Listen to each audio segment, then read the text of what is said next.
Once there lived a partridge in a safe, warm hollow under a tree in a forest.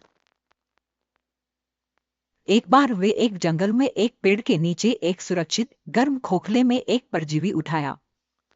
Unfortunately, he had no proper source of food and often went hungry.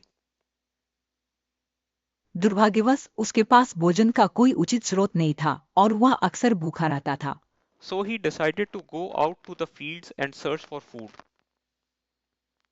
इसलिए उसने खेतों में जाकर भोजन की तलाश करने का निश्चय किया। Having found plenty of food there, he did not return for many days. वहां बहुत सारा भोजन मिलने के बाद वह कई दिनों तक वापस नहीं लौटा। While the partridge was away, a hare was passing through the forest. जब तक पटरीज दूर था, एक खरगोश जंगल से गुजर रहा था। Soon he came upon the partridge's old home and liked it very much. जल्द ही वह पाटरिज के पुराने घर पर आया था और यह बहुत पसंद आया। He decided to live there. उसने वहां रहने का निश्चय किया। When the partridge returned, fatter and healthier, he wanted his old home back. जब पराग अधिक मोटा और स्वस्थ होकर लौटा तो वह अपना पुराना घर वापस चाहता था। The hare refused to leave his new home, but the stubborn partridge would not listen either. खरगोश ने अपने नए घर को छोड़ने से इनकार कर दिया, लेकिन जिद्दी पट्टिका भी सुनने के लिए तैयार नहीं थी।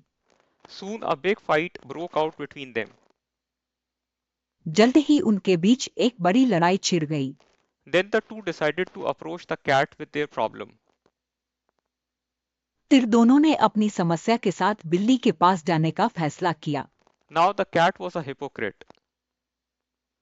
अब बिल्ली एक पाखंडी थी। He pretended to be a priest to earn his livelihood.